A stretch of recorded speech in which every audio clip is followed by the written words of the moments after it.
Hola a todos y a todas. Bienvenidos a este segundo episodio de Toma la Palabra. Este formato que hace un tiempo ya estrenamos con el episodio que iba sobre la guerra de Ucrania y la posición de nuestro partido y los CJC al respecto de este tema. Y aquí estamos, pues, como decía, en un nuevo episodio. Ya veis que con un set distinto. Finalmente la campaña de Free Router Pedro no funcionó demasiado bien, ¿vale? Entonces, bueno, voy a estar yo presentando este formato de Toma la Palabra. No quiero ser muy pesado tampoco de qué va el formato, por así decirlo, porque, bueno, ya lo explicamos un poquillo en el episodio anterior de la guerra de Ucrania. Pero voy a ser un poquito pesado y lo voy a volver a explicar, sobre todo para los que estáis por aquí nuevos y también para refrescar memorias, porque hace ya unos mesecitos que hicimos el primero. Bueno, un poco la idea que teníamos con este formato distinto al podcast que hacemos usualmente era básicamente porque con el otro formato era muy complejo establecer conexión o de algún modo poder interactuar de algún modo con nuestro público, con los espectadores que estáis por aquí, poder resolver preguntas, etcétera. Ya sabéis que el otro set es bastante profesional, no quiero decir que este no lo sea, porque creo que más o menos hay que rellenar algunas cosas. Todavía no me han llegado los LEDs y estas cosillas que tienen los streamers, pero bueno, poquito a poco iremos rellenando, iremos profesionalizando un poquillo más. Pero bueno, ya sabéis que es un formato un poquito más complejo de hacer de algún modo. Es también difícil que yo vaya comunicándome con Pedro mientras él está en el set, para ir transmitiéndole preguntas, y es un formato que daba muy poca mano para eso, para poder interactuar con vosotros, ¿no? Entonces, bueno, en esa idea pues queremos ir un poco desarrollando este formato. Ya os aviso que la idea es que esto sea muchísimo más regular, ¿vale? Tuvimos esa primera prueba con el programa anterior. Esta ya más que una prueba es un poco empezar a cimentar lo que va a ser en el futuro este formato, y sobre todo quería hacer una advertencia con esto, que pueda parecer, aunque pueda parecer una perogrullada, pero es que nosotros no somos opinólogos, ¿vale? Vosotros podéis hacer obviamente todas las preguntas que queráis en el chat, nosotros responderemos buenamente como veamos, pero tenéis que tener en cuenta que como decía, no somos opinólogos, y yo, por ejemplo, no estoy aquí en calidad de mí mismo, y yo no voy a decir nada, obviamente, que no opine mi partido o mi juventud, porque son procesos de debate colectivo y demás. Con esto lo que quiero decir es que no nos vamos a aventurar a hablar de cosas que no se hayan debatido, de cosas que no tengamos análisis realmente científicos y con una perspectiva amplia, porque sería una absurdez y una estupidez, de hecho, creemos, ¿no? Entonces, bueno, eso un poco para poneros en advertencia. Eso no significa que podáis preguntar lo que os dé la gana. Nosotros veremos si es necesario responderlo, o si realmente se pueden responder algunas cosas u otras no. Y sin más, yo creo que eso, vamos a darle ya un paso a nuestros invitados. Sí, comentaros, ya os habréis spoileado de sobra con el título de que vais este episodio, sobre obviamente el estatuto del becario, ¿no? Vamos a hablar un poco, sobre todo porque supongo que ya habréis visto en las noticias y demás que parece que ya va a salir, o va a terminar de salir, el último borrador del estatuto del becario, ¿vale? Esto genera ciertos problemas que hablaremos durante este programa, por un poco las condiciones en las que se aprueba el estatuto, qué cosas realmente regula y qué cosas no regula. Yo animo muchísimo a que preguntéis al máximo, porque sé que a veces un poco leer un borrador de una ley es horrendo, es una cosa horrenda, no está escrito en un lenguaje muy accesible para la mayoría de trabajadores y demás, y es un galimatías en general. Nosotros estamos aquí un poco para intentar aclararos ciertas dudas con el estatuto del becario, y también para, obviamente, sentar una serie de posiciones que ya os insto a que, si queréis tener un poquito más de profundidad, aunque yo creo que en este programa vamos a hablar bastante de ello, tenemos una resolución en la página web de los CJC, ¿vale?, en la que se explica, creo que bastante bien, nuestra posición, ¿no? Pero bueno, hoy eso, estaremos un poquito explicando y sobre todo interactuando con vosotros y vosotras. Si tenéis preguntas, si sois becarios, si estáis haciendo práctica y nos queréis preguntar, oye, yo no tengo muy claro si esto que se está haciendo es legal o no es legal, o qué puedo hacer realmente para luchar por mis derechos, en todo este tipo de dudas, creo que son bastante interesantes que nos las comentéis por aquí. Y luego también a lo largo del programa, no sé exactamente en qué momento, lo iré viendo un poco cuando vea que entra bien, meteremos también a un chico que ha venido para explicarnos un poco su experiencia como becario, porque él actualmente es becario, entonces también para ver un poco un caso real y no dejarlo todo un poco en el papel de la ley, de lo que dice la ley y demás, ¿no? Bueno, sin más, doy paso a mi invitado, ¿vale? Por una parte tenemos a Alberto Sopeña, miembro del Consejo Central de los CJC. ¿Qué tal estás, Alberto?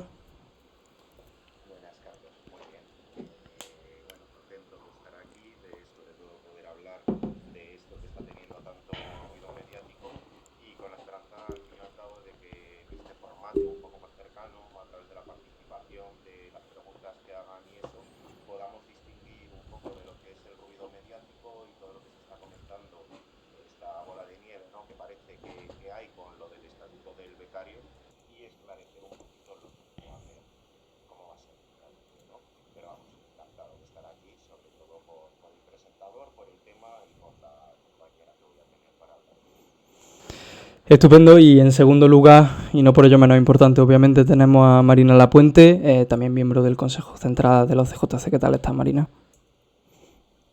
Hola Carlos, muy bien, contentísima. No puedo estar más contenta. Porque, bueno, este proyecto nos ha hecho a todos muchísima ilusión, ¿no? El ir sacando adelante el tema del podcast, el tema de ir afinando los formatos, el tema de la palabra este, que a mí desde el principio, desde que lo hemos planteado, la verdad que me ha gustado mucho y nada, pues con muchas ganas hoy de resolver, un poco nerviosa, eso sí, no voy a mentir, pero con muchísimas ganas de poder ayudar en lo que sea posible, de explicar lo que esté en nuestra mano y especialmente contenta también por la compañía, tanto Alberto, que lleva muchos años militando en Zaragoza conmigo, como contigo, por supuesto. Muy contenta.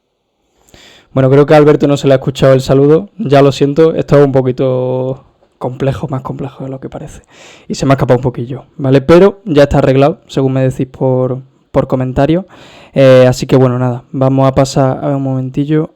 Creo que ahora se me sigue escuchando, ¿verdad? Si en cualquier momento veis que hay algo que suena raro, decídmelo, porque es un poquito difícil desde aquí ir viendo lo que pasa y deja de pasar.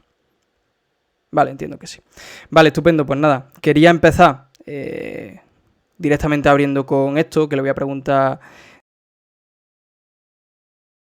que es sobre este famoso titular de Yolanda Díaz: impulsa el estatuto del becario y pone fin al trabajo gratis. Quiero que me comente un poco hasta qué punto esto es cierto o un poco por dónde se mueve, ¿no? Si quieres empezar tú, Marina. Vale, se me oye, ¿verdad? Sí. Vale. Vale, pues sí, buena pregunta, porque, o sea, yo aluciné cuando vi ese titular y algunos otros, ¿no? De cuando empezaron ya a filtrar noticias a prensa, de que ya estaba el acuerdo bastante, bueno, estaba cerrado ya, lo que es el preacuerdo, está pendiente de publicarse. A ver, yo aluciné bastante porque, bueno, ya la militancia interna ya lo sabe, ¿no? Que los CJC llevan varios años mejorando su intervención en el movimiento obrero juvenil. Y bueno, y al final dentro de este debate pues hemos tenido una posición bastante cercana a lo que se ha ido negociando, a lo que ha ido transcurriendo, tanto desde el movimiento estudiantil como desde el movimiento obrero. Y sabemos perfectamente que es que el Ministerio de Trabajo en ningún momento se ha planteado, y vamos, nosotros, por ejemplo, es una de las cosas que hemos intentado presionar hacia ella, pero el Ministerio de Trabajo en ningún momento se ha planteado el remunerar, establecer una obligación de remunerar las prácticas y remunerarlas a una cuantía igual a la de un trabajador, ¿no? Pues para evitar que estas prácticas se utilicen como se vienen utilizando para evaluar los salarios juveniles y para presionar a la baja el conjunto de los salarios. Entonces, yo muy impresionada por ese titular porque, vamos, no sé, lo podríamos decir que es mentira, que es directamente mentira. Es que el texto final en ningún sentido, en ningún caso, establece ninguna obligación de remunerar, simplemente lo que se abre es una posibilidad a la compensación económica, que se deberá determinar en cada convenio concreto donde se configure la oferta formativa de prácticas que se ofrecen a los estudiantes. Ese convenio además se va a negociar exclusivamente o los cauces legales que se dan son solo empresas e instituciones educativas. Entonces, bueno, pues el titular directamente, o sea, hay que tildarlo pues Sí. tirando a mentiroso. Y Porque luego no yo es creo, así, no es así. sí, y yo creo que hay otra cosa también interesante que viene en el subtitular, ¿no? Justo abajo, porque claro, Sí, podríamos centrarnos solo en que, bueno, en la cuestión de la remuneración y demás, pero de hecho en el subtitular dice, los becarios tendrán los mismos derechos que el resto de trabajadores de la empresa. Claro, es que ahí llama la atención en otro tipo de cosas que también analizábamos nosotros, como era todo el tema de cómo esto afecta a la representación sindical, a la lucha por derechos y demás. No sé si nos puedes comentar un poquito más sobre esta cuestión. sí, eso es. Evidentemente en el acuerdo ha habido ciertas mejoras muy parciales respecto a lo que había, algunas cuestiones determinadas, pero por ejemplo eso, una de las cosas importantes que se ha decidido obviar, además deliberadamente, y está muy claro por parte del Ministerio de Trabajo, es eso, incluir unos derechos de representación por parte de los estudiantes que estén en prácticas. Es decir, que ese estudiante, esa estudiante tengan derecho a participar en unas votaciones a comité de empresa y que tengan derechos de representación legal directa. Entonces, hombre, aquí siempre vamos a recomendar que evidentemente, aunque no exista el cauce legal, todo estudiante, toda estudiante que esté en su centro de trabajo haciendo unas prácticas se ponga en contacto con los órganos de representación, porque eso siempre es bueno y es a lo que hay que tender, pero es verdad que no existe ese derecho tal cual y no tiene los mismos derechos de representación que tiene cualquier otro trabajador, ¿no? Bueno, aparte de que ese subtitular omite también el propio derecho a una remuneración por el trabajo que vas a hacer, que ya sabemos que al final en la práctica es lo que vas a hacer, porque no se han establecido mecanismos fiables como para estar evitando el fraude sistemático que hasta ahora se cometía. Con Efectivamente. esto, de todas formas, ya que dice lo del titular, este que ha abierto mucho de las noticias, ¿no, Carlos? Que decía que si se acaba con el trabajo gratis, que si ahora los estudiantes, los becarios, que al fin y al cabo son estudiantes trabajadores, van a tener todos esos derechos laborales. Es que es algo con lo que además nosotros durante todo este periodo de este gobierno lo hemos visto, nos estamos acostumbrando ya a esta política comunicativa, ¿no? Del gobierno socialdemócrata, en el que al fin y al cabo vemos que una cosa es lo que dicen los titulares de los periódicos, que otra cosa es lo que luego se publica en el BOE y que otra cosa es lo que luego finalmente llega a aplicarse o hasta qué punto las medidas realmente llegan, ¿no? Y si nosotros contrastamos un poquito ese borrador, que realmente aún no está aprobado, pero ese borrador que hemos estado estudiando con lo que luego dicen las noticias, es que es directamente una mentira muy abierta, que las personas, al fin y al cabo, los estudiantes que se vean en esta situación, enseguida se van a dar cuenta de hasta qué punto realmente ni se acaba con el trabajo gratis, por lo que comentaba Marina, de que al fin y al cabo lo que va a haber es un convenio de cooperación entre las empresas y el centro educativo que deja fuera de ese convenio a la representación sindical, sea de sindicatos obreros o de sindicatos estudiantiles, y por lo tanto se va a cerrar entre estas dos partes, que en todo caso lo que habrá es una compensación económica que ni siquiera se fija un mínimo, que por lo tanto ese mínimo puede ser cero y dependerá del acuerdo al que se llegue entre esta empresa y este centro educativo, pero es que luego además, claro, si nosotros leemos la noticia, parece que es un gran avance, pero cuanto más te pones a leer ese borrador del estatuto, más te das cuenta de que esto, del dicho al hecho, va a haber una distancia tremenda, y que en cuanto se ponga en marcha, que esa es otra, que si queréis luego comentamos un poquito la cuestión de la demora, ¿no? De lo que Sí. tarda esto en aplicarse, pero que la diferencia va a ser, yo creo que de mal gusto, ¿no? Directamente el poner estos titulares. Sí, yo creo que justo antes de meternos un poco con eso, hay una pregunta que nos hacen que creo que es muy interesante porque de hecho la teníamos planteado hacer esto en algún momento del programa. Creo que ahora es un buen momento, que es todo el tema de explicar un poco, nos pregunta Jaume Olé, perdón, dice, creo que estaría bien por comenzar diferenciando entre todos los tipos de prácticas, que es un lío. Efectivamente, es un lío. Pero, por suerte, aquí Marina nos ha preparado un maravilloso esquema que tengo por aquí, dame un momentito. Pongo si queréis primero, si quieres te encargas tú, Marina, que era un poco lo que habíamos hablado, y explicamos primero cómo era ese esquema antes del Estatuto del Becario, ¿vale? Después de la reforma integral educativa y demás, y luego pasamos, si quieres, al después. Lo meto ya, ¿vale? Así que cuando quiera, tenéis por ahí el esquemilla y os lo vais explicando un poco, Marina. Vale, escucha, la última parte no la he oído. O sea, has dicho que hablemos del esquema de las prácticas antes de, Sí. o sea, después de la reforma educativa, antes del estatuto. No sé si has pedido algo más porque se me ha cortado. No, solo eso, sí. Nada, un poquito hablar de eso. Vale, genial. Vale, sí, es un poco lioso, también hay mucha cuestión terminológica, pero bueno, una vez se entiende es muy sencillo el cambio normativo que ha habido. Es muy sencillo. El cambio en la estructura de las prácticas. Eso es, veo que has puesto el esquema, genial. Sí. Antes de aprobar este estatuto del becario, que lo han llamado estatuto del becario, por cierto, un poco también por darle carga así propagandística y por embalar un poco mejor el regalo, ¿no? Y que sea más bonito, pero vamos, tampoco tiene tantísimo cambio normativo, sinceramente, como para ponerle ese nombre. Tampoco hay tantísima novedad legislativa en absoluto. Pero bueno, ahí está un poco la estructura de las prácticas antes de aprobar esta norma, y vemos que por un lado estaban las prácticas no laborales y por otro las prácticas laborales. Claro, las prácticas laborales son aquellas en las que se reconoce que existe una relación laboral y, bueno, pues, con todos los derechos que ello lleva asociado y con todas las consecuencias, y las no laborales, pues eso, no presumían una relación laboral y bueno, tenían dos modalidades, ¿no? Las prácticas curriculares y las extracurriculares. Ya adelanto un poco que son las extracurriculares las que han desaparecido con esta nueva norma.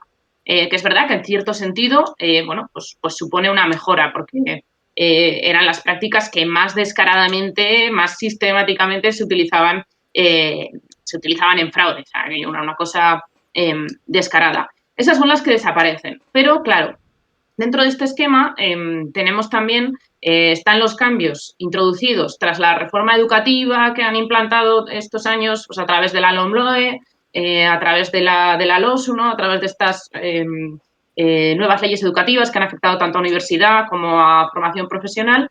Y ya vemos, de hecho, las que están ahí en color amarillo, se corresponden con las prácticas obligatorias que se realizan en algunos itinerarios formativos. Eso, como es ahora, por ejemplo, pues con la FP dual, que ya sabemos que con la última FP, eso nosotros lo hemos analizado muy bien, lo que han consistido las reformas de FP es en introducir prácticas obligatorias que ahora mismo suponen un porcentaje enorme del currículo y de lo que supone la formación para los estudiantes, que bueno, ya hemos denunciado, ¿no?, 1000 veces que eso se va a trasladar en unos niveles de explotación sobre la juventud trabajadora, en aprovecharla para cubrir puestos estructurales, en fin, todas estas cuestiones, establecer escalas salariales, etcétera, etcétera. Entonces, bueno, eso, han desaparecido las extracurriculares, pero en realidad, bueno, las prácticas curriculares se han usado en fraude de ley, porque es muy bonito decir en una norma que es lo que se dice también en esta norma, que las prácticas,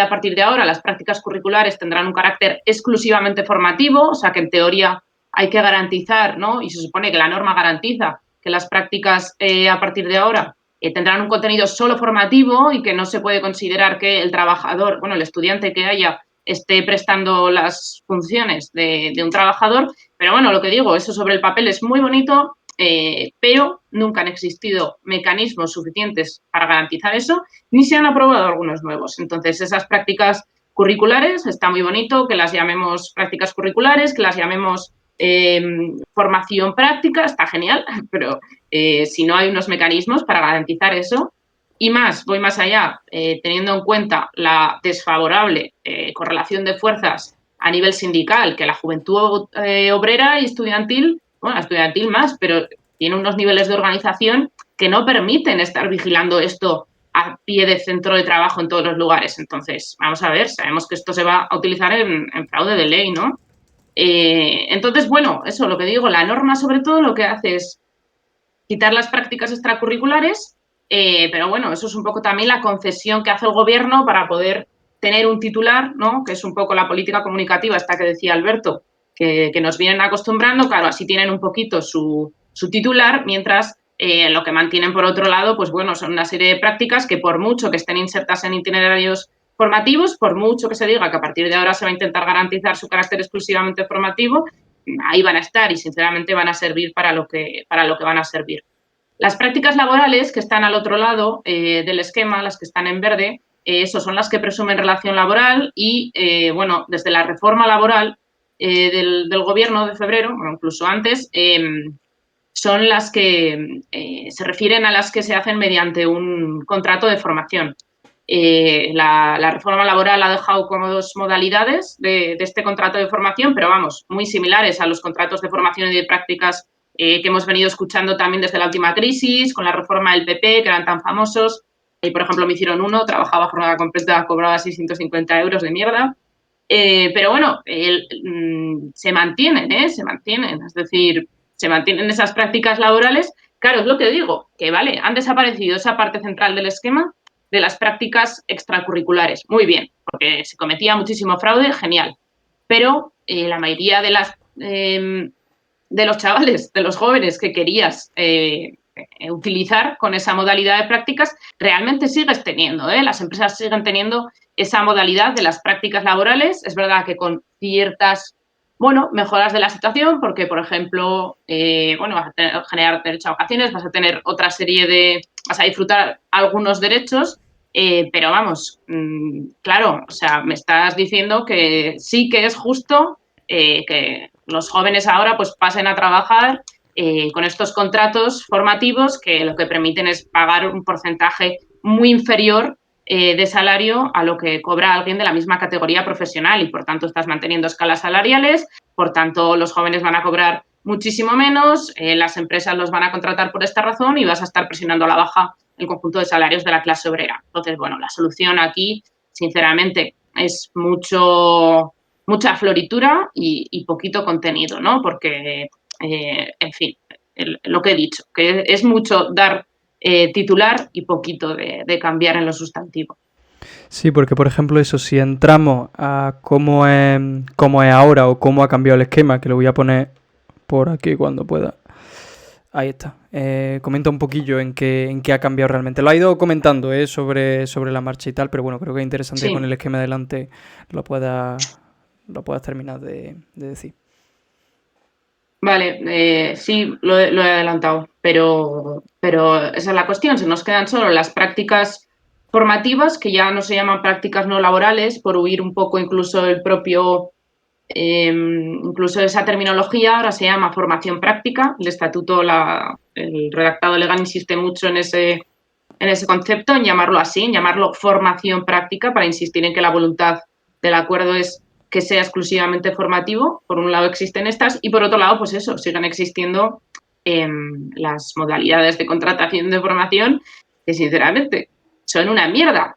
Cuando el PP aprobó esas modalidades de contrato, pues lo pusimos a parir porque era una cibergonzonería.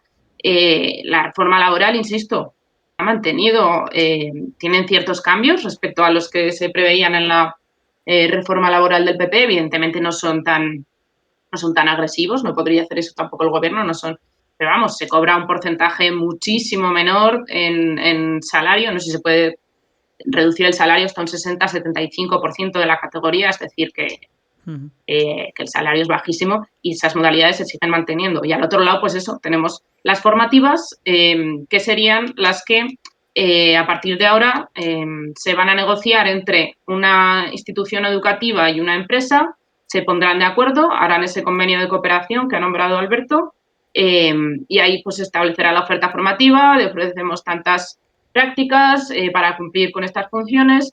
Hay un poco más de requisito burocrático, es decir, esos papeleos ahora van a tener que ser un poquito más largos, pero bueno, sin mucha novedad más allá de eso, sin mucha novedad.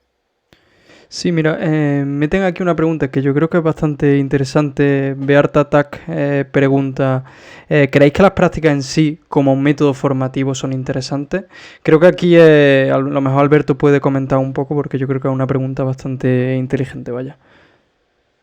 Vale, a ver, esto a mí me parece desde luego una pregunta que puede clarificar un poco lo que es nuestra postura como comunistas y lo que opinamos sobre la formación y lo que debe ser la formación de los estudiantes y el uso que se le da dentro del capitalismo, ¿no? A esto, al fin y al cabo, lo que no se puede entender de todo nuestro discurso es que nosotros estemos en contra de una formación práctica. Entendemos, de hecho, que la formación que puede tener esa parte teórica y tiene que tener que en determinadas cuestiones debe tener esa formación también práctica, pero que desde luego en el momento actual dentro del capitalismo y lo que viene a sostener, a desarrollar con mayor cuerpo legal tanto este estatuto del becario como gran parte de esa reforma integral del sistema educativo, esa nueva ley de formación profesional, también los nuevos reales decretos y nuevas leyes universitarias, es a facilitar, a legislar para que los estudiantes puedan ser esa mano de obra a través de esas prácticas que en determinadas carreras, en determinados grados, determinadas formaciones son necesarias para adquirir las competencias profesionales, pues que esas prácticas conviertan a los estudiantes en esa mano de obra, al fin y al cabo, ultra rentable para las empresas en un momento de crisis económica como el actual, en el que se está legislando precisamente para que sean capaces de remontar esa tasa de ganancia, ¿no? Entonces, sobre todo, que nadie entienda que nosotros como comunistas nos oponemos a esa formación práctica, sino que lo que estamos criticando es el uso que se le da a los estudiantes como mano de obra ultra rentable en esta situación. De hecho, es que, claro, esto podríamos ir desarrollando y podríamos ir sacándolo de al fin y al cabo toda esta reforma educativa y este estatuto del becario hacia lo que se enfoca es hacia cada vez una mayor tecnificación y una mayor especialización de la mano de obra, en el sentido de que se adapta cada vez mejor la formación de los estudiantes a las necesidades que tiene el mercado en cada momento.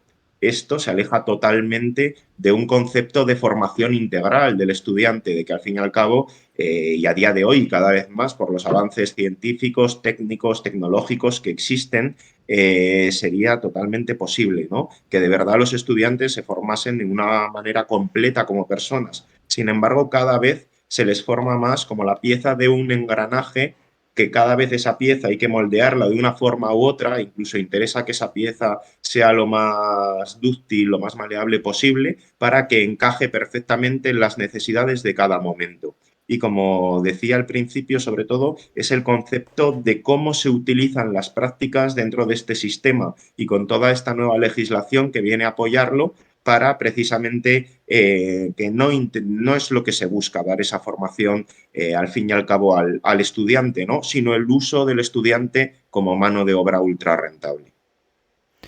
Sí, aquí comentan algunas cosas interesantes que creo que las vamos a dejar un poquito más para adelante porque hablan un poco de tema de sindicalismo y demás. Creo que antes sí creo que hay que poner un poco en contexto una cuestión, y es que muchas veces nos puede parecer que ciertas reformas laborales o ciertas nuevas leyes y demás aparecen un poco como en momentos puntuales, ¿no? Y en base a preferencias de los gobiernos de turno, ¿no? Lo que yo creo que sí aquí es un poco interesante, que lo comentaba un poco Sopeña por encima con todo el tema de la reforma educativa integral, es cómo precisamente este estatuto del becario también está ligado a otra serie de reformas, como es la propia reforma laboral, ¿no? Y cómo la propia reforma laboral pues apuntala ciertas nuevas formas de explotación del capitalismo, nuevas formas de sonsacar la plusvalía a los obreros, ¿no? Yo creo también interesante poner ese contexto para lo que decía, que se ponga en un conocimiento general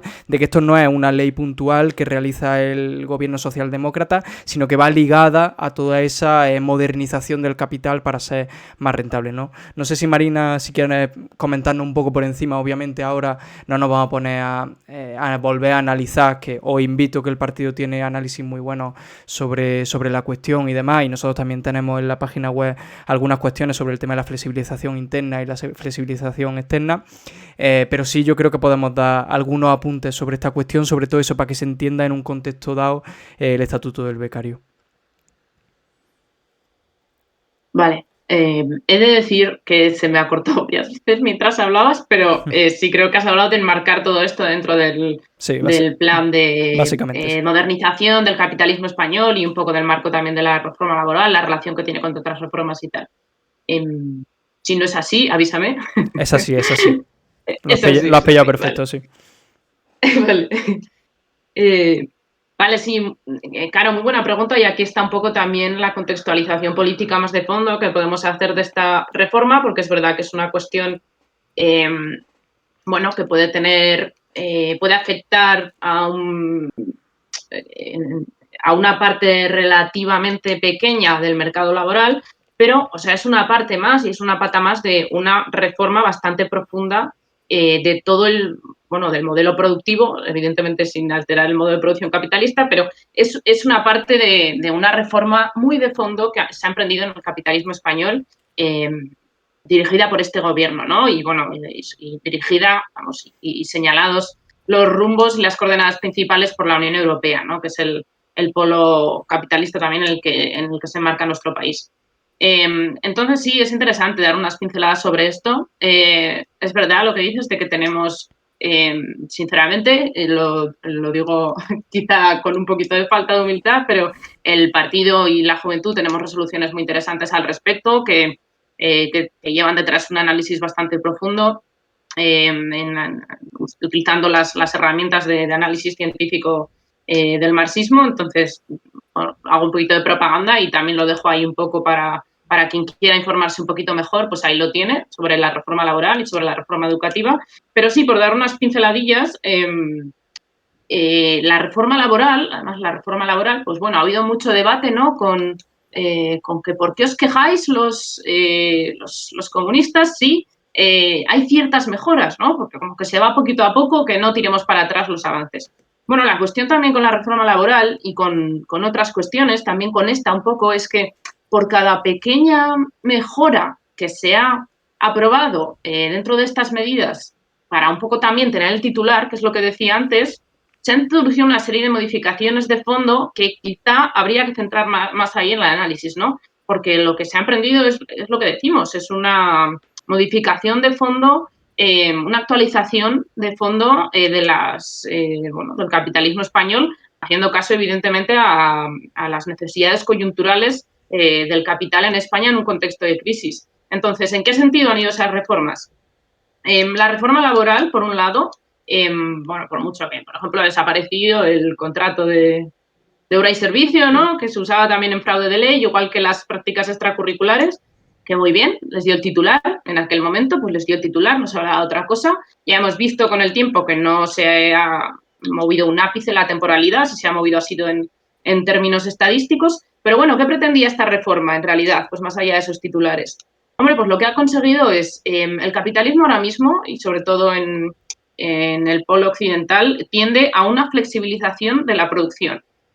Con el palabra de la flexibilización nos referimos a que el capital tenga cada vez más facilidad para utilizar la fuerza de trabajo a demanda, con este tema del trabajo a demanda. ¿Trabajo a demanda qué implica? Implica, pues eso, que el capital tenga absoluta flexibilidad y disponibilidad de la mano de obra para utilizarla en los ratitos que le viene bien, en los momentos al mes que le viene bien, dejar de utilizarla en los momentos que no, contratar pues a través de la subcontratación a X cantidad de fuerza de trabajo que necesito con estos requisitos formativos, etcétera, etcétera. Entonces, es una manera eso son una serie de medidas que van encaminadas a que el capital tenga más facilidad para adaptar su contratación de la fuerza de trabajo a sus necesidades productivas cada vez más concretas y más puntuales. En ese sentido es en el que ha ido la reforma laboral, y ahí están elementos como pues mantener otras modalidades de contratación laboral que no han desaparecido, o sea, de contratación temporal, perdón, o por ejemplo lo del mecanismo de los ERTE, el garantizarlo, que se ha hecho muchísimo esfuerzo propagandístico como con venderlo como una medida positiva para todos y en especial para los trabajadores, pero que, bueno, nada más lejos de la realidad, ¿no? Porque lo que hace es pagar con dinero del Estado necesidades que tiene el capital y favorecer básicamente que a ti te usen como una pieza intercambiable. Esta semana no me vienes bien, este mes no me vienes bien, ahora sí vuelve, en fin. Y a costa, evidentemente, un poco de nuestro salario y también utilizando los fondos del Estado.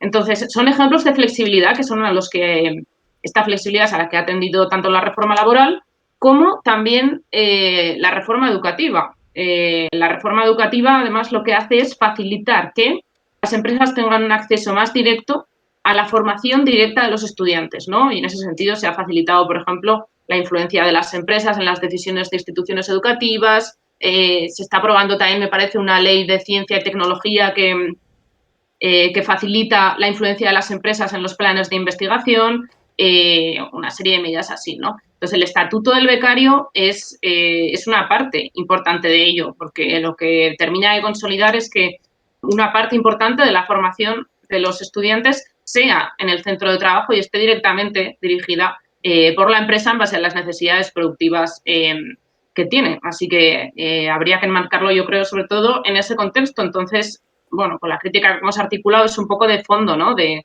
lo que suponen todos estos mecanismos para la actualización de la explotación de la mano de obra. No sé si me he explicado Sí, suficientemente bien. sí, yo creo bastante bien. Yo creo que de ¿Sí? hecho, para terminar un poco de ligarlo, tú lo adelantaba un poco al principio con el tema de la reforma integral educativa, que también antes Sopeña la había mencionado, pero creo que sí sería interesante Ay, que Sope hable un poquillo sobre esta cuestión, sobre todo porque puede parecer que hemos tenido ciertas reformas puntuales, pues la reforma de la ley de FP, por otro lado la LCU, es decir, había como una serie de reformas que parecen como desconectadas, inconexas y demás, pero realmente corresponden a una reforma integral, ¿no? Que está íntimamente relacionada con esa reforma laboral también, ¿no? Y con este estatuto del becario. Entonces no sé si Sope podría comentarnos un poquito sobre esto.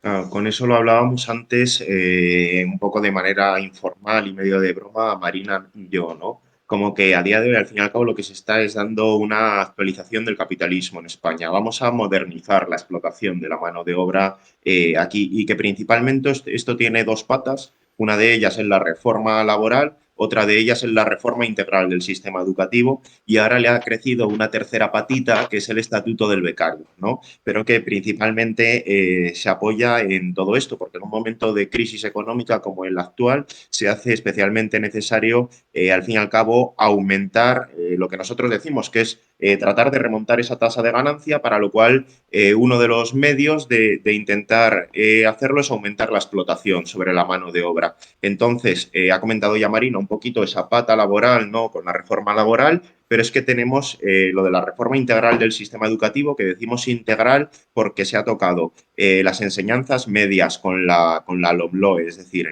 institutos, la ESO y bachiller.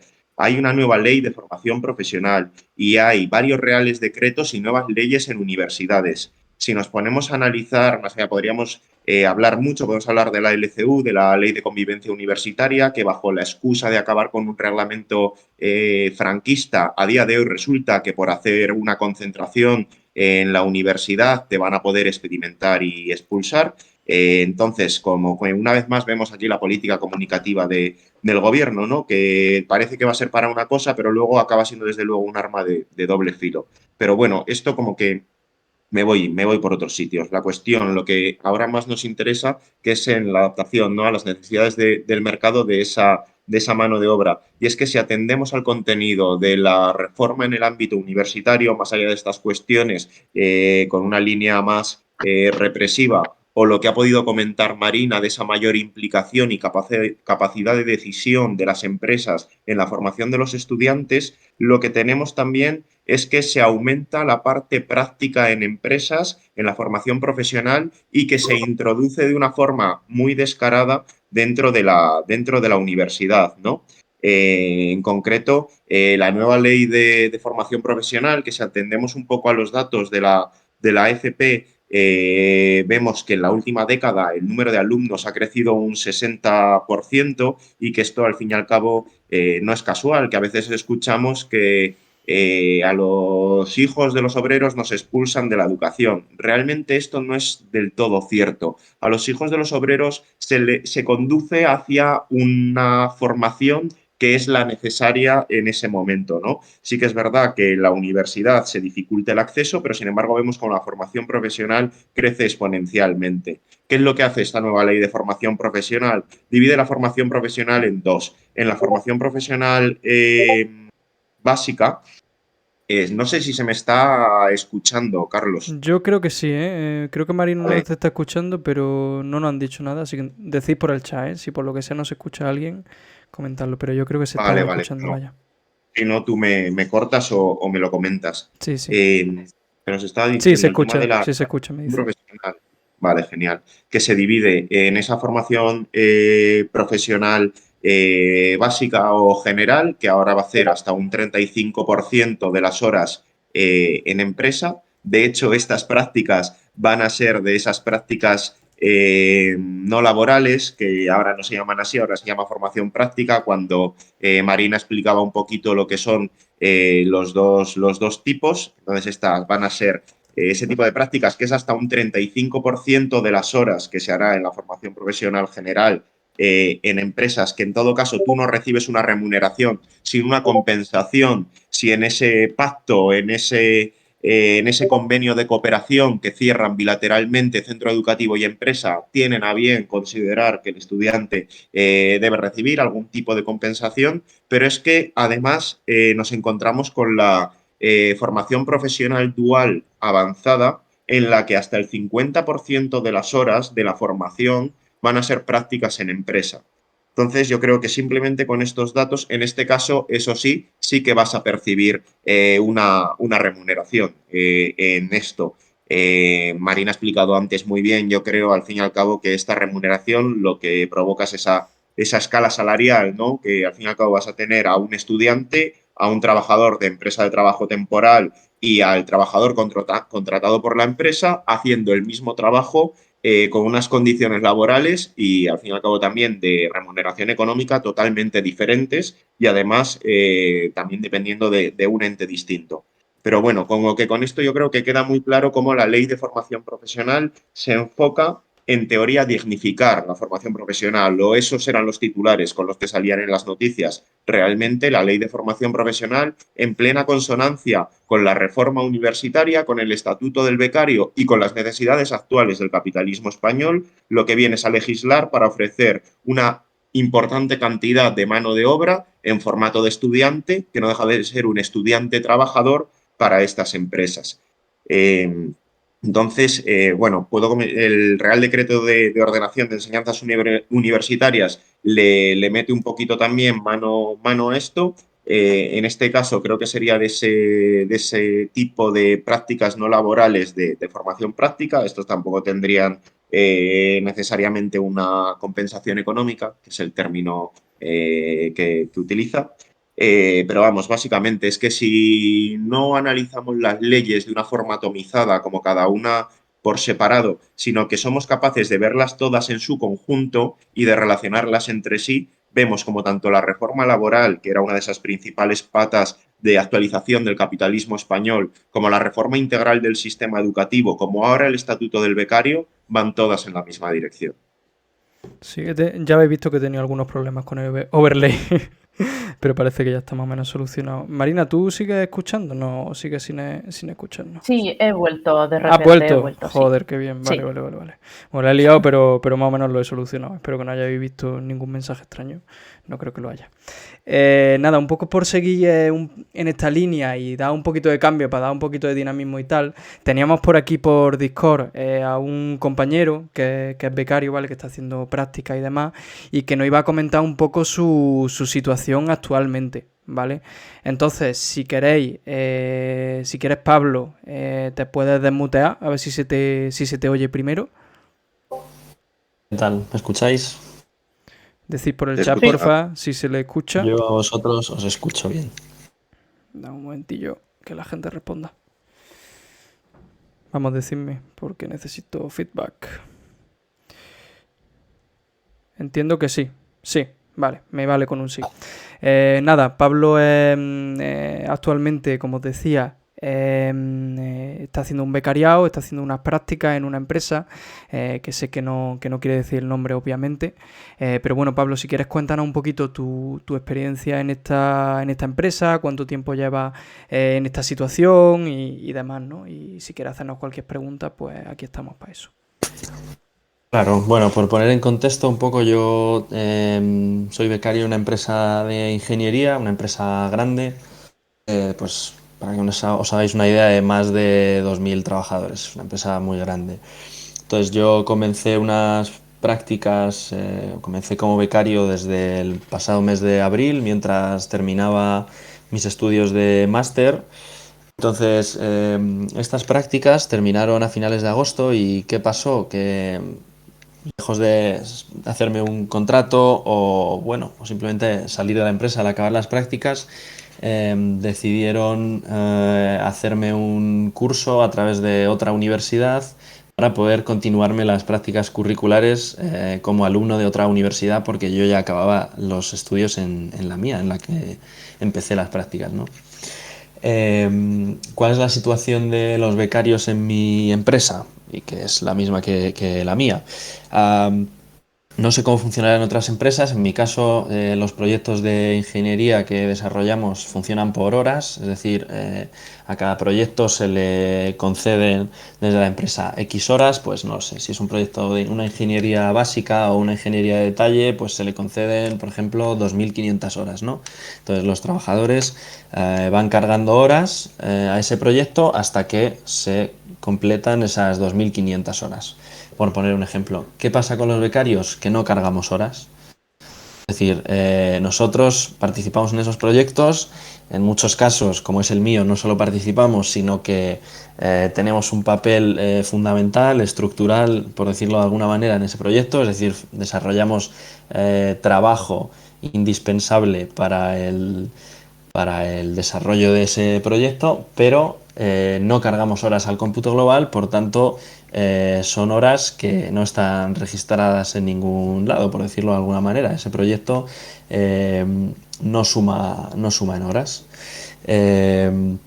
Y bueno, esa es un poco la situación que tenemos actualmente. Es cierto que a mí sí me remuneran las prácticas, pero bueno, la situación que os comento es la que tengo ahora mismo, esperando un contrato de trabajo que se nos promete, pero que no acaba de llegar. Algunos compañeros, yo llevo 6-7 meses, hay compañeros que llevan en esta situación año y medio, por ejemplo, ¿no? Con este sistema de prácticas, de hacerles cursos a través de otras universidades para poder continuar las prácticas.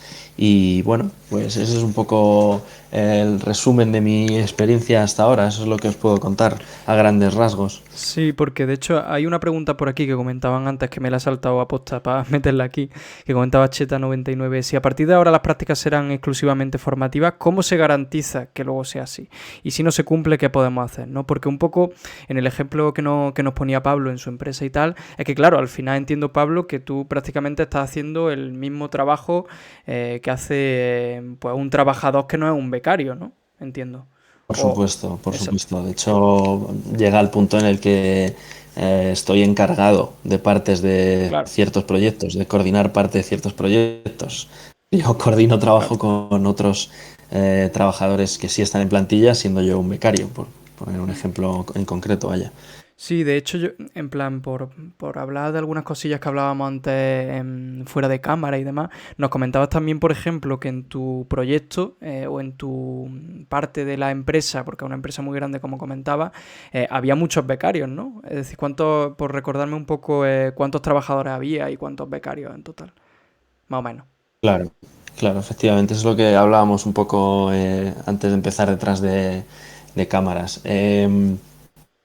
Siempre se comenta, o al menos lo hacemos nosotros como becarios, cuando te tomas un café y demás, hablas de este tipo de cosas, de tu situación y demás. Entonces, igual lo podéis responder vosotros, que yo no lo sé seguro, cuál es el porcentaje de becarios que puede haber en una plantilla con respecto al número de trabajadores contratados, ¿no? En mi caso, como os digo, la empresa es muy grande, entonces la idea que teníamos era de que es de un 20%. En ese caso, si hablamos del cómputo global, no llegaría a ese 20%. ¿Qué pasa en mi departamento en concreto?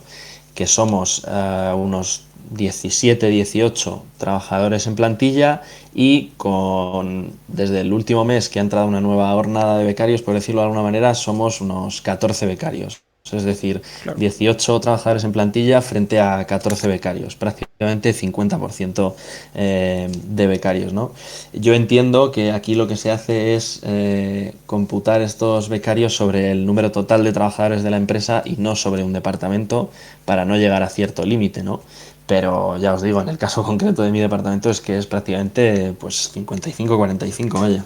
Claro, claro, una barbaridad. De hecho, había algún comentario por aquí en el chat, creo que era de Febo Hollow, que hablaba de que, claro, si las empresas saben que se aumentan las prácticas y demás, pues lo que hacen es meter a gente en práctica en vez de contratar nuevos trabajadores y ahorrarse eso, ¿no? Porque además, si no se está respetando esa parte, entre comillas, más formativa que debería de tener esa parte, pues, más educacional o más educativa y demás, pues claro, lo que tienen al final son trabajadores gratis o muy bajos remunerados, ¿no, Marina? No sé si me escucha, Marina, ¿eh? A trocitos, pero te he oído que decías, Marina, y he oído casi todo lo que ha contado Pablo. Vale, ahora se me ha ido del todo. No sé si hablar o no. Se te escucha, ¿eh? Escucha bien. Vale, se me escucha. Vale. Vale. Hola, Pablo. Te saludo, lo primero. Muy interesante tu experiencia, pero es casi la paradigmática en la que piensas cuando piensas sobre todo en ciertos sectores más de trabajo intelectual. Es casi la paradigmática en la que se piensa, ¿no? La gente cuenta como en las oficinas siempre está ahí el becario, el chaval que está de prácticas o un determinado porcentaje que están de prácticas y se utilizan para este tipo de cuestiones y acaban asumiendo funciones, pues eso, que son estructurales del trabajo que está saliendo adelante. Sobre las preguntas que hacías, ahora mismo con la nueva norma se pone un límite que además es una de las cosas que más han utilizado así para titular, ¿no? Yolanda Díaz protege los derechos de los jóvenes o de los estudiantes. Ahora solo un 20% de la plantilla podrá estar en prácticas. Vamos a ver, menuda conquista, ¿no? Un 20%, o sea, estás permitiendo que 1 de cada 5 trabajadores sea un chaval de prácticas. Vete a la mierda, vete a la mierda. Vaya avance, ¿no? O sea que sí, o sea, con la nueva norma es eso, que lo sepas, es un 20% de plantilla lo que puede estar en prácticas, no puede superarlo. Claro, y luego ocurre, pues, tu caso, que ese 20% luego en una empresa grande pues se puede utilizar precisamente para completar algunos departamentos en los que es más interesante meter a mano de obra juvenil por las razones que sean, ¿no? Porque los jóvenes lo van a sacar adelante, porque tienen una formación un poquito más fresca y quieren aprovechar más las empresas su formación tan reciente en determinada tarea más específica. Entonces es algo que suele ocurrir. Fíjate, pues se nos da esta ironía de que en el departamento estéis, no me acuerdo la cifra que has dicho, pero una cifra altísima, ¿no? De gente que está a través de prácticas sacando un montón de trabajo adelante. Claro, de todas maneras, también te digo que aunque sí se aplica sobre el cómputo global de la plantilla, entonces legalmente pueden hacer esto, llegándose a este tipo de situaciones, pero también te digo que en el caso de que no, ahora mismo las empresas tienen miles de vías para subcontratar y para dividir las partes de su proceso productivo en muchas unidades jurídicas distintas. Entonces, con esto quiero decir que si les interesara por lo que sea superar ese porcentaje, hasta tendrían vías para, a través de subcontratas, que ya es completamente normal que una empresa hay una maraña de subcontratas que se van encargando de distintas partes del proceso productivo, que van contratando más o menos gente según las necesidades productivas más puntuales, pues bueno, podrían contar un poco con esa vía también de, a través de subcontratación y este tipo de cuestiones que hacen, poder superar, incluso si quieren, en determinadas partes, o cubrirse para de cara a la ley no superarlas, pues eso, superando ese porcentaje de contratación, utilizando esa división en unidades jurídicas que se hace. Así que, bueno, que tienen las 1001 vías, ¿no? Para cumplir o incumplir este 20% de tope. Bueno, es exageradísimo el ejemplo que nos das de que se llega a utilizar a tanta gente en prácticas. Bueno, le voy a dejar a Alberto un poco también, pero sobre el qué hacer, porque has preguntado, Carlos, de alguna pregunta que han dicho por el chat, que me parece que iba asociada a lo de si ahora hay mecanismos de garantía de algún tipo, sí, de si no se está cumpliendo esto en mi caso, como es el caso de Pablo, ¿qué hago? ¿Qué es lo que hago? ¿No? Porque se supone que la nueva norma lo que dice es que esto tiene que ser formativo y que no puedo estar cumpliendo con las funciones estructurales de un trabajador. Bueno, pues sinceramente, a nivel legal nos hemos quedado igual de desamparados que estábamos. Habrá que ver un poco la concreción en la práctica, pero realmente nos hemos quedado exactamente igual de desamparados. No se ha puesto ningún tipo de mecanismo de seguimiento, ningún tipo de sistema punitivo nuevo, más estricto para las empresas que incumplan esto. En fin, no se ha reforzado la inspección de trabajo, que sepamos, y lo que decimos, que además los jóvenes, ahora mismo la tasa de afiliación sindical es bajísima, la participación en órganos de representación legal es bajísima, entonces, sinceramente, intento no ser pesimista, pero a nivel legal tenemos las mismas pocas garantías que teníamos antes. Claro, cuestión distinta es el qué hacer, ¿no? Porque una cosa es las garantías que nos esté dando la ley y otra cosa es un poco la propuesta político-sindical que podemos dar desde aquí, que evidentemente es una llamada a que desde los sindicatos, tanto estudiantiles como obreros, vayamos un poco abordando estas cuestiones, porque es una exigencia, o sea, es que la juventud lo está gritando. Los niveles de precariedad juvenil son increíbles, son inmensos y sí, tiene cierta correlación, no exclusiva, pero con el tema de que la juventud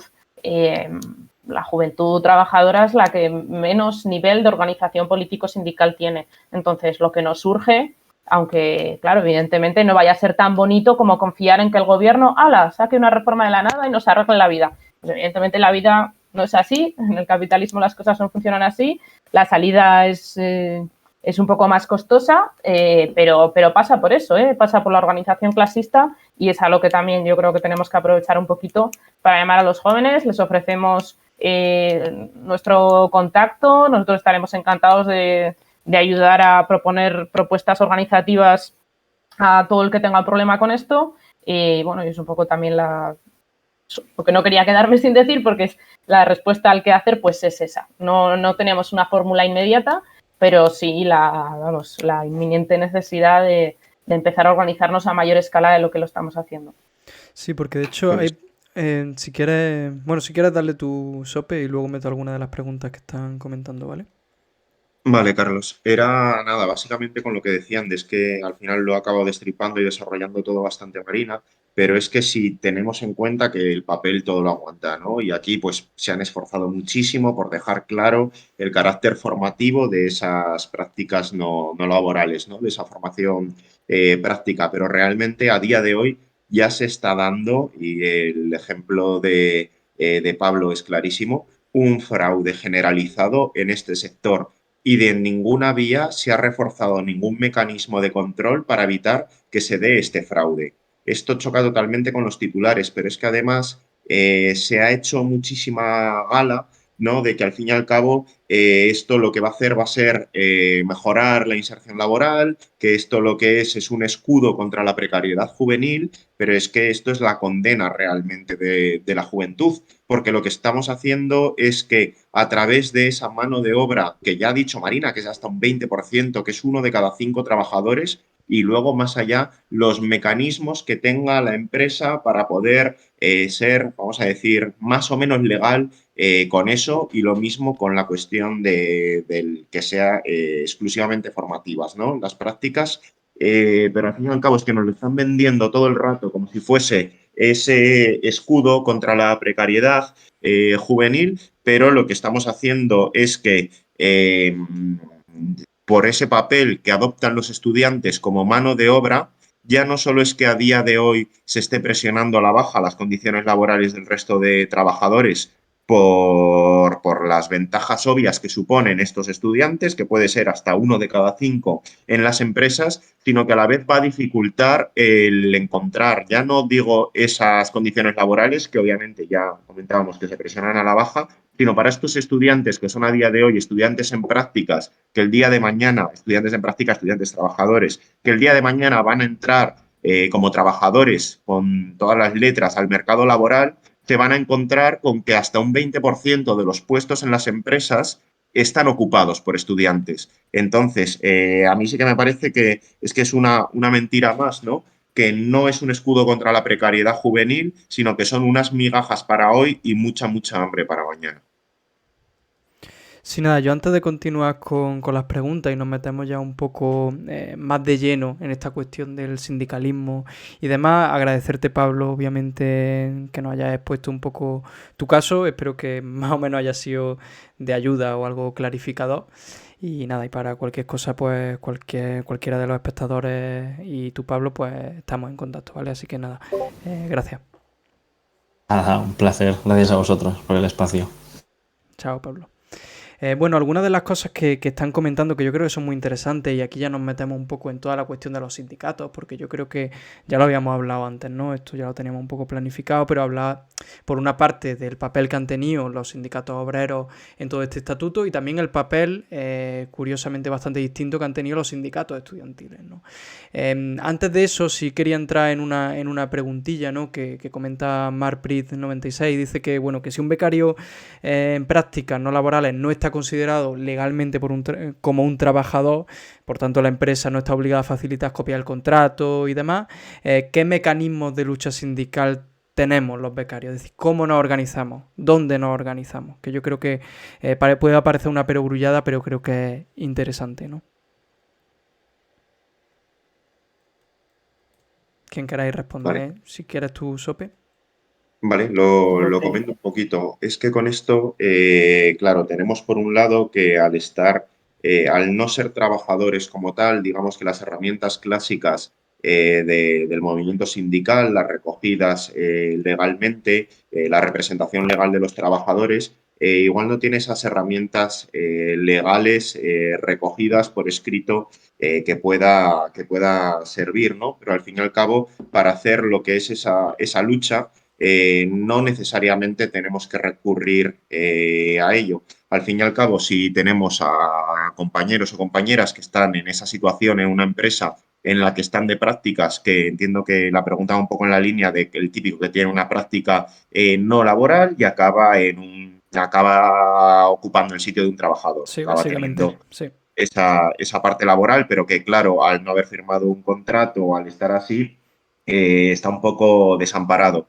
Realmente lo comentaba antes Marina, lo esbozaba, que es importante que se ponga en contacto con la representación legal de los trabajadores del centro, que sepa al fin y al cabo ahí si le pueden echar una mano, que lo haga también con los sindicatos estudiantiles, que luego, pues ya lo has dicho Carlos, que vamos a desarrollar un poquito el papel que han tenido, pero es que con eso también la orientación que les puedan dar habría que concretarlo, pero sobre todo que teniendo en cuenta el número de becarios que pueden llegar a tener estas empresas, esa es una de las armas que pueden jugar a favor de estos estudiantes que están en prácticas, que están haciendo esa formación práctica.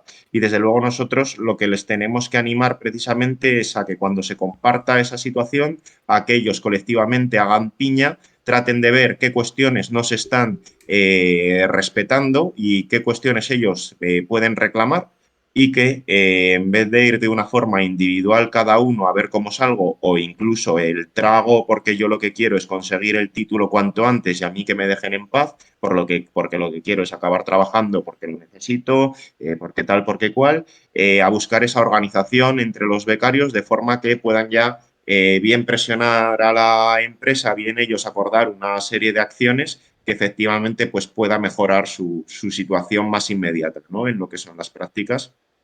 Sí, no sé si Marina quería añadir algo más.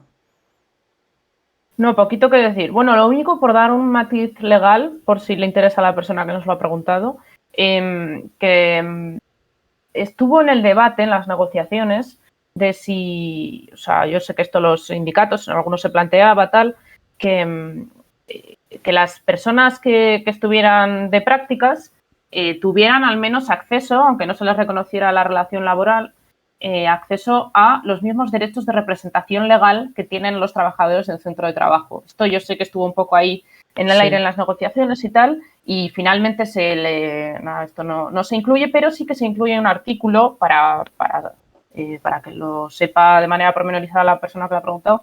Sí que se incluye un artículo que dice que los órganos de representación tienen derecho a conocer, tienen derecho a la información, tienen derecho a conocer la oferta de prácticas y el convenio de prácticas con el que se está, no contratando, porque ese no es el término jurídico, pero con el que se está, entendedme, contratando a ese estudiante en prácticas, ¿vale?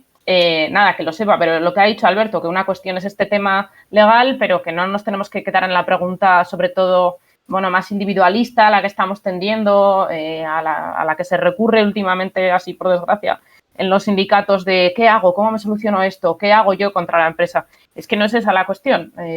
Uno solo contra el gigante no puede más que conseguir algunas cuestiones determinadas, puntuales y muy, muy parciales. La cuestión es ver cómo nos reorganizamos y aquí el debate, a ver, pues sinceramente es profundo y es complejo. En los sindicatos además se viene hablando desde hace unas décadas, pero especialmente en los últimos años, de qué hacemos en las nuevas realidades laborales que se llaman, ¿no? Las nuevas realidades laborales de este tema de los trabajos tan flexibles. ¿Qué hace un trabajador por ETT? ¿Cómo hacemos con que el trabajador por ETT también pueda participar directamente en los órganos de decisión, también se sienta representado, también encuentra ahí un canal de lucha? No sé, ¿qué hacemos, por ejemplo, el debate que existe con las plataformas digitales, con Globo, con este tipo de cosas? Globo ha sido la más famosa. Ese debate está ahí y está abierto.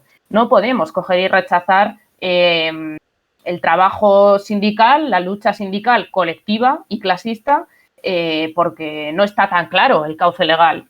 Hay que ir a buscar fórmulas. Nosotros estamos un poco comprometidos con esa búsqueda, es un poco a lo que estamos orientando nuestros últimos análisis y bueno, pues puede acabar un poco como antes con el proselitismo, pero que nosotros somos una organización muy comprometida con esto, que cada vez tiene más capacidad de análisis y de articulación de propuestas a este respecto, que sepamos que esas nuevas realidades laborales efectivamente impiden la organización clasista en los cauces tradicionales, pero que eso ni mucho menos nos va a parar y que cualquier joven que quiera una trinchera y que quiera unas propuestas concretas, ir avanzando en unas propuestas concretas de organización ante las nuevas realidades laborales y un poquito más allá, pues que bueno, que aquí está la organización, ¿no?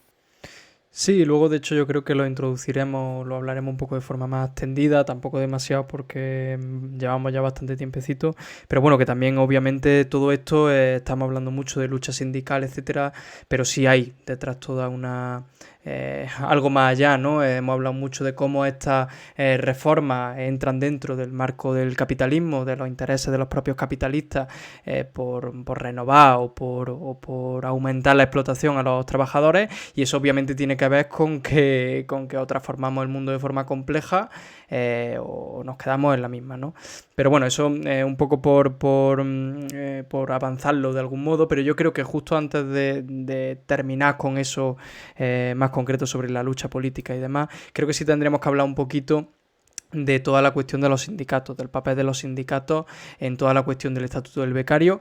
Creo que ahí lo que sería interesante fue que comenzase un poco Alberto, hablándonos un poco también del papel que han tenido los sindicatos estudiantiles en toda esta negociación o como queramos llamarlo, ¿no? Vale, pues a ver, yo realmente rápidamente, yo creo que es que los sindicatos estudiantiles, y de hecho les podemos poner nombre y apellidos a los que en esto han tenido lo que debe ser, entendemos nosotros, la reivindicación justa para con estos estudiantes, ha sido el Frente de Estudiantes y Estudiantes en Movimiento, que ya desde hace años y más concretamente en las movilizaciones del curso pasado, ellos lo que incluyen entre las reivindicaciones de las distintas huelgas, manifestaciones y demás que convocan es que la forma, bueno, que lo primero estos estudiantes ya no solo que tienen que percibir un salario, sino que de hecho deben percibir un salario completo en función del sector, el mismo que del sector o de la categoría profesional en la que estén. Porque si nosotros entendemos que un estudiante, por el hecho de ser estudiante, simplemente va a ser precario, yo creo que ahí no estamos, al fin y al cabo, contemplando el que necesita mantenerse y que esté efectivamente trabajando o esté, al fin y al cabo, aprendiendo a trabajar, esa persona se va a integrar dentro de ese sistema productivo, ¿no? Y que si vamos más allá, incluso lo que estamos es vulnerando ese derecho a la educación, cuando pues, habrá muchos casos en los que al fin y al cabo, con esa disminución de becas, con esa subida de matrículas, con el encarecimiento general de la vida, el caso más flagrante igual y más sonado es el alquiler, ¿no? Es la cuestión de la vivienda.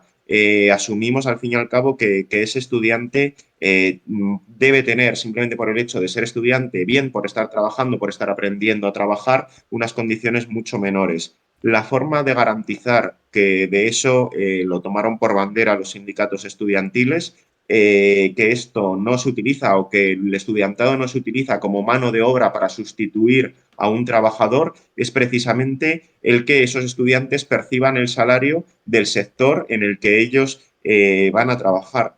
Y otra cosa muy interesante es cómo se llevan estas reivindicaciones, porque ahora yo creo que lo comentará un poco Marina, tampoco quiero condicionarte, pero vamos, es que es muy claro, ¿no? Cómo lo han llevado los sindicatos de trabajadores y cómo lo han llevado los sindicatos estudiantiles, que al fin y al cabo, con esta situación, con este ataque tan descarado a esta parte de los estudiantes trabajadores, el Frente de Estudiantes y Estudiantes en Movimiento, por lo que apostaron fue de favorecer una movilización, de intentar buscar una correlación de fuerzas lo más positiva posible dentro de la comunidad educativa y en concreto dentro del estudiantado, para tratar de presionar y para tratar, al fin y al cabo, de, teniendo esos debates mediante asambleas en los centros de estudio y luego transformándolo en esas organizaciones y aumentando la organización estudiantil, en precisamente perseguir esto. No buscaron el debatirlo o el lucharlo simplemente una cuestión de despacho, sino de intentar construir o favorecer esa correlación de fuerzas positiva, incorporando al mayor número posible de estudiantes a lo que es al fin y al cabo la lucha por sus intereses. Y en ese sentido sí que creo que ha sido bastante ejemplar, ¿no? El papel que han tenido y que me atrevo a decir que seguro que durante este curso siguen teniendo los sindicatos estudiantiles en lo que es realmente entender cuáles son los intereses de los estudiantes trabajadores y efectivamente hacer todo lo posible porque estos se incorporen a la lucha en la defensa de esos intereses. Te Efectivamente, dejo, Marina, sí. si quieres tú comentar un poquito lo de los sindicatos de trabajadores. Sí, yo creo que sobre todo aquí lo que hay que introducir es toda la cuestión que hemos ido hablando, más o menos, de cuál ha sido el papel de los sindicatos de trabajadores y también cuál ha sido nuestro papel dentro de los sindicatos de trabajadores, porque yo creo que es algo también muy interesante a la hora de explicar un poco cómo ha sido todo este proceso, ¿no? Vale, vale, sí, hay muchas diferencias entre el papel que han tenido los sindicatos estudiantiles, los que han participado especialmente, y los sindicatos de trabajadores. Hacemos unas valoraciones muy distintas y también hemos ido un poco con, bueno, realmente con unas pretensiones parecidas, ¿no? A plantear unas reivindicaciones muy similares en ambos lugares, pero, bueno, los sindicatos de trabajadores tienen muchas particularidades, ¿no? Y es que las grandes centrales sindicales actualmente, bueno, están hegemonizadas por determinadas posiciones de las que han hecho gala también dentro de este debate. A ver, y sinceramente, y a pesar de que, o sea, nosotros participamos y no nos escondemos y no nos avergonzamos, nosotros participamos en cualquier sindicato de clase que tenga presencia en los sectores productivos, que tenga presencia en los centros de trabajo. Utilizamos criterios que son independientes de algunas simplificaciones bastante izquierdistas que se hacen a veces desde distintos ámbitos. Pero bueno, eso no quita que, sinceramente, los sindicatos de trabajadores, los sindicatos de trabajadores no lo voy a decir así, pero las direcciones de los dos grandes sindicatos, de Comisiones Obreras y UGT, sinceramente, han tenido un papel, bastante vergonzoso en la participación en todo esto. Y es que, bueno, parece que dentro de todo este periodo de gobierno socialdemócrata se han olvidado muchas posiciones independientes de clase y se ha asumido casi poco menos que el sindicato o los sindicatos tienen que ser una camarilla auxiliar que facilite los acuerdos del Ministerio de Trabajo rápido y como ellos lo quieran, ¿no? Porque, sinceramente, observando un poco de cerca y con el nivel de participación que tenemos los CJC a día de hoy en los sindicatos obreros, sinceramente, es la valoración que sacamos un poco y aquí sí que queremos plantear esa idea directamente porque, bueno, nosotros además, una de las cosas que estamos haciendo actualmente dentro de los sindicatos y dentro de los lugares en los que estamos es plantear directamente, ¿no? Que las posturas que salgan de los sindicatos, las propuestas para las negociaciones, etcétera, etcétera, tienen que salir desde unas coordenadas, lo primero, independientes de clase.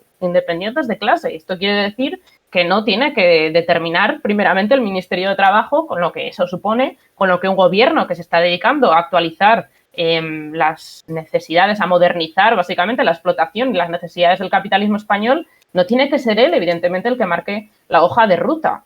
Otra cuestión es, dentro de una negociación, saber mirar la correlación de fuerzas que existe y saber poner en un momento concreto unos topes a las cosas a las que se pueden llegar a conquistar y tal, pero vamos, las coordenadas que parece que están siguiendo ahora mismo los sindicatos mayoritarios son otras muy distintas, dejan bastante que desear y bueno, nosotros también, una de nuestras funciones dentro de los sindicatos está siendo señalar esas contradicciones y llamar un poco a que las propuestas que salgan realmente de una intención de defensa de los intereses de clase, se intente también, porque eso sinceramente apenas se ha intentado,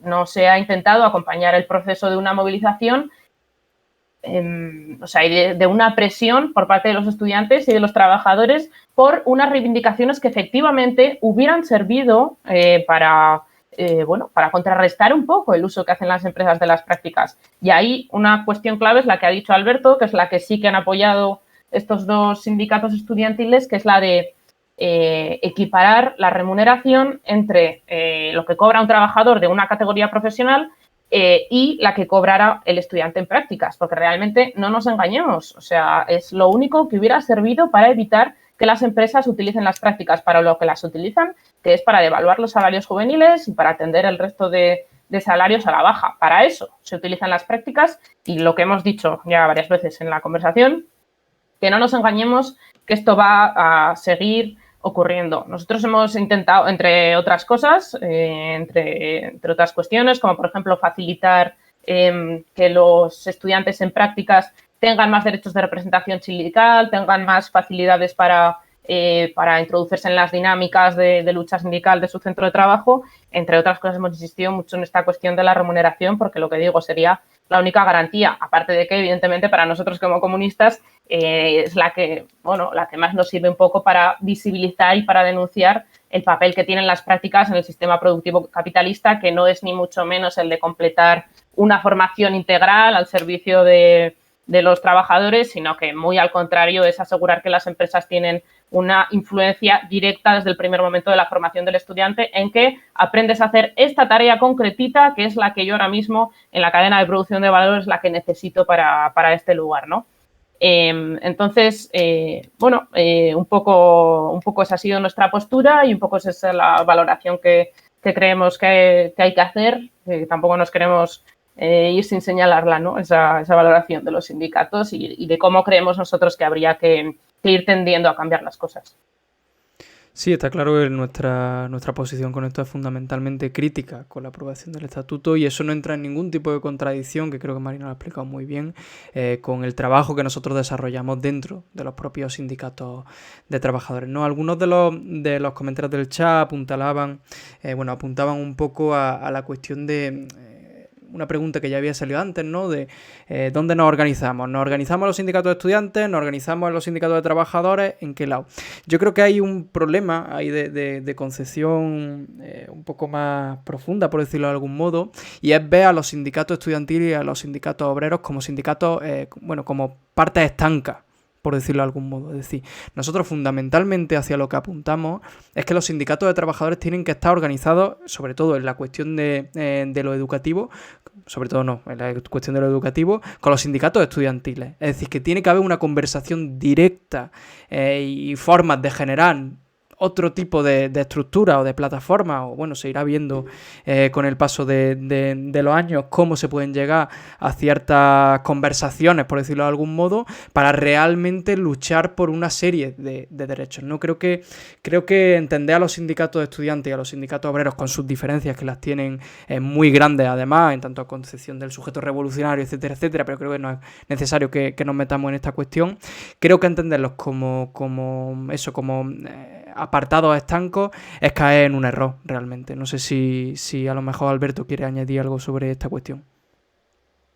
No, yo creo que tú ahí, Carlos, ya lo has situado muy claramente, ¿no? Que no lo tenemos que entender como dos cuestiones totalmente diferenciadas y que de hecho la tendencia y en la que también, desde luego, la militancia de CJC interviene tanto en los sindicatos estudiantiles como en los sindicatos de trabajadores, es a partir de ese reconocimiento de los intereses objetivos como clase y, por lo tanto, avanzar hacia la lucha de esa consecución, ¿no?, común, pero que no existen unas barreras artificiales rígidas y lo vemos cada vez más en estos estudiantes trabajadores, también conocidos como becarios, que realmente, claro, ellos son estudiantes, pero comparten una realidad en una determinada empresa, en un determinado centro de trabajo, en el que están rodeados de trabajadores y que esas sinergias, ese compartir espacios, compartir también iniciativas y respuestas ante estos abusos, tiene que ser cada vez mayor, ¿no?, entre ambos sindicatos, los estudiantiles y los de trabajadores.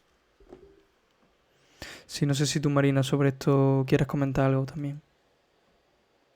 No, bueno, nada, me parece muy bien, me parece que lo habéis planteado bien los dos. Que evidentemente hay que tender un poco hacia esta cuestión, porque además hay una hay una cuestión material y central bueno, en el sentido que hay que darle a la lucha sindical, y es que al final para lo que está es para defender unos intereses de clase, ¿no? De una clase social concreta, que se puede delimitar científicamente su entidad, y es al final para lo que están. Entonces, hacer ese tipo de divisiones artificiales entre lo que son estudiantes, lo que no son estudiantes, lo que son los becarios, lo que no son los becarios, también lo que llamamos a veces, ¿no?, de en base a discriminaciones concretas que existen dentro de la clase trabajadora. Esto se puede aplicar al tema LGTB, etcétera, etcétera, o al tema al tema de género, etcétera, etcétera, que no tiene sentido esa división de la lucha en 1001 lugares según determinados motivos que no quitan que haya una ligazón estructural, que es los intereses de clase. Entonces,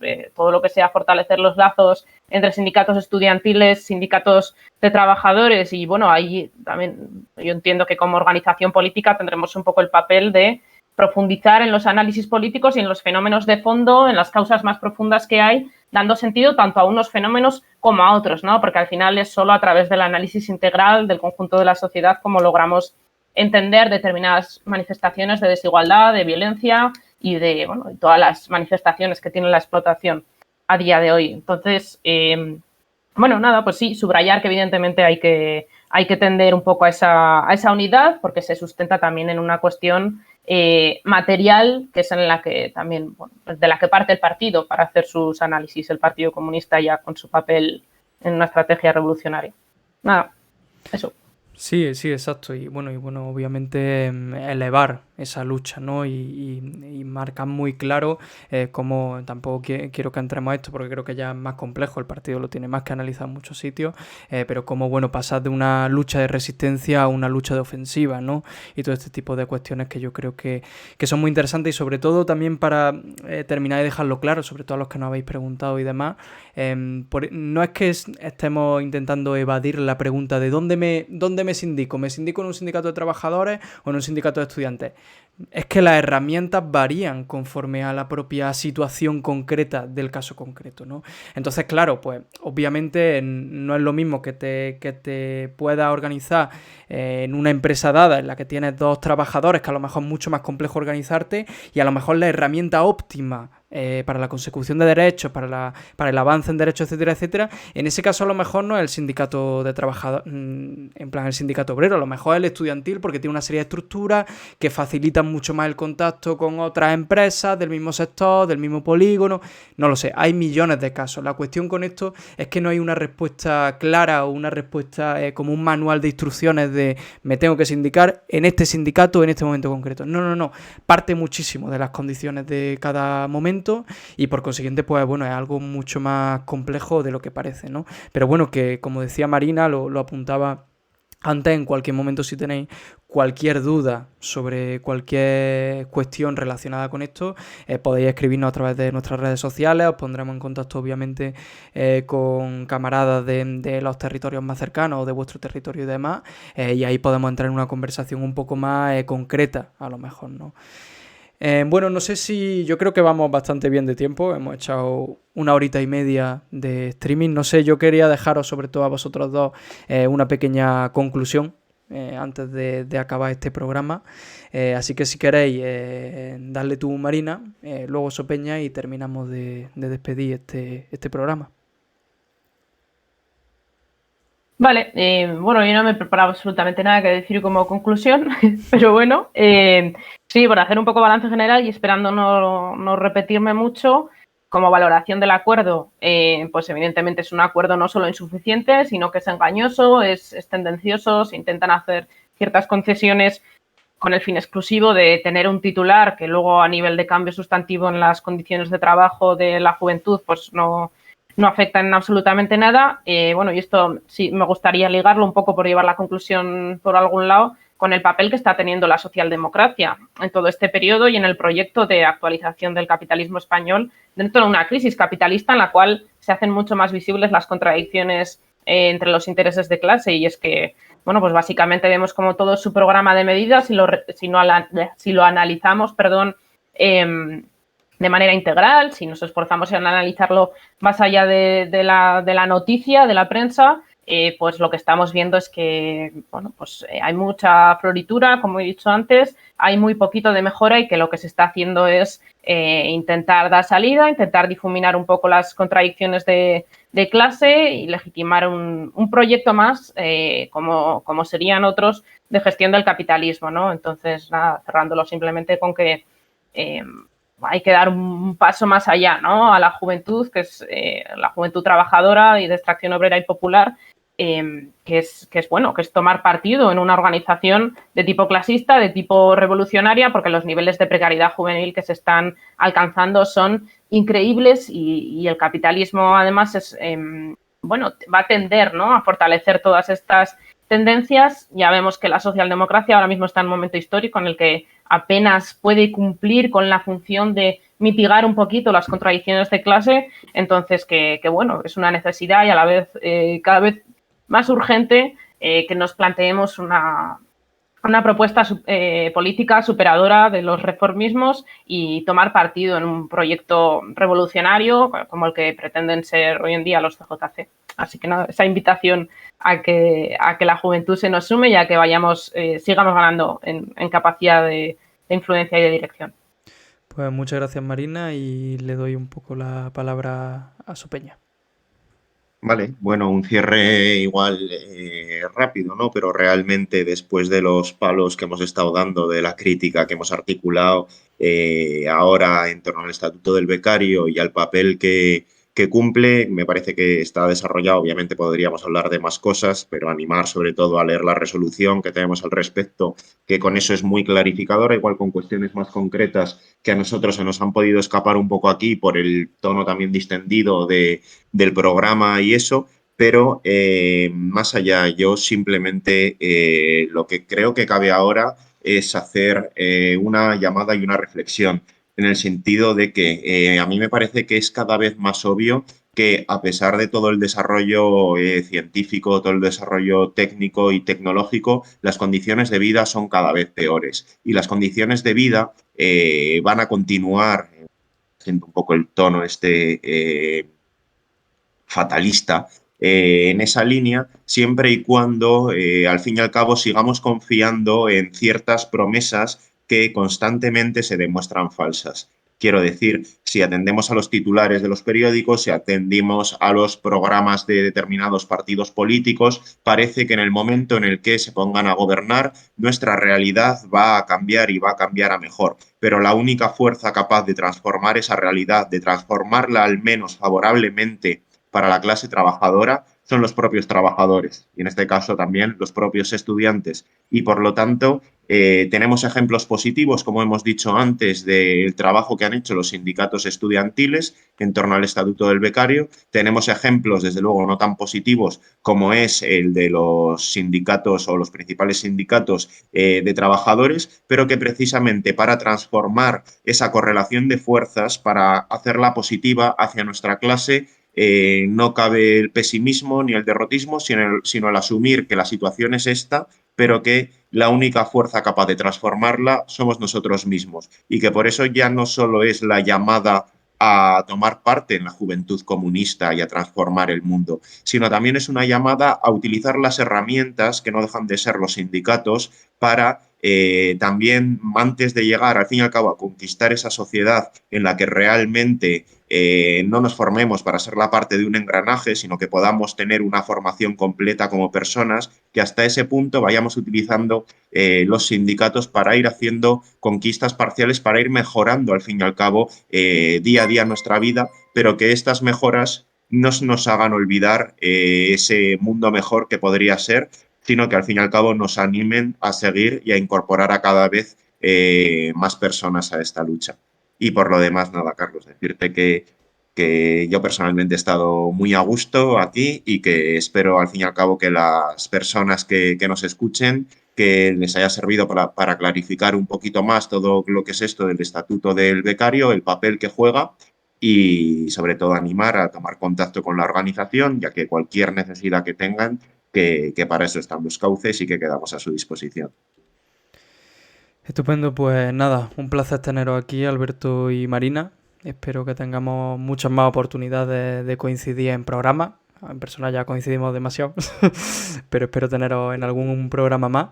Y nada, eso, agradeceros que hayáis pasado por aquí, que hayáis hablado también, yo creo, y explicado también todas las cuestiones que nos querían preguntar y todo lo relativo al Estatuto del Becario y lo que lo rodea. Y nos vemos en próxima, ¿vale? Así que nada. Gracias, Carlos. Perfecto. Pues venga, chicos. Y nada, me quedo con vosotros. Después de despedir a Alberto y a Marina, pero nos vamos ya. Agradeceros a todos y a todas por estar aquí. Sí os recuerdo, antes de que se me olvide, que creo que ahora nuestros moderadores lo pondrán por el chat, pero tenemos por ahí un coffee muy bonito, porque claro, yo tengo aquí pues 2 focos increíbles, una cámara, un micro y bueno, está interesante que podáis aportar al proyecto del Juventud Podcast, ¿no? Tanto a este formato como al formato que tenéis todos los meses en YouTube, que ya sabéis que ahora lo hemos cambiado y solo sale allí. Nada, agradeceros estar un día más aquí. Ya os digo que nos veremos seguramente muy pronto, porque iremos poquito a poco desarrollando este formato y siguiendo dándole un poquito más de continuidad. Entonces ya os digo que seguramente nos veamos muy prontito. Y nada, muchas gracias por estar por aquí y un saludo proletario parafraseando a Pedro. Nos vemos. Chao, chao.